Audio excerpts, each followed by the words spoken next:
speak out enough.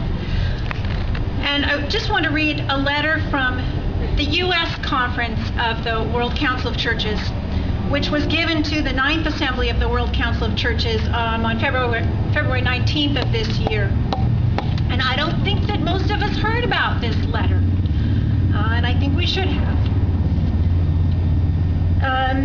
As leaders of the World Council of Churches member communions in the United States, we greet the delegates to the 9th Assembly with joy and gratitude for your partnership in the gospel in the years since we were last in Harare. During those years, you have been constant in your love for us.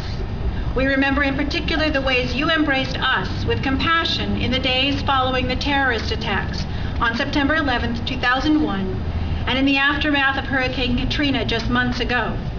Your pastoral words, your gifts, and your prayers sustained us, reminding us that we are not alone, but we're joined in the body of Christ to a community of deep encouragement and consolation.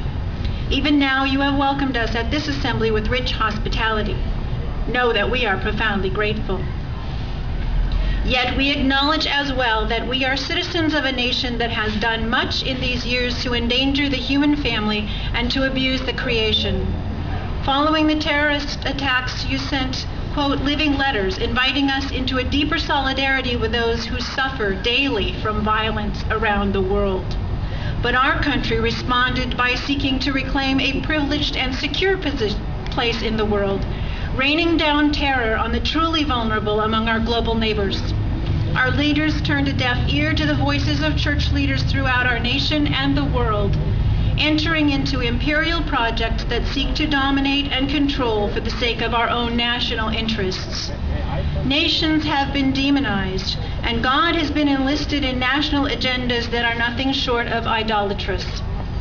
We lament with special anguish the war in Iraq, launched in deception and violating global norms of justice and human rights. We mourn all who have died or been injured in this war. We acknowledge with shame abuses carried out in our name. We confess that we have failed to raise a prophetic voice loud enough and persistent enough to deter our leaders from this path of preemptive war. Lord, have mercy.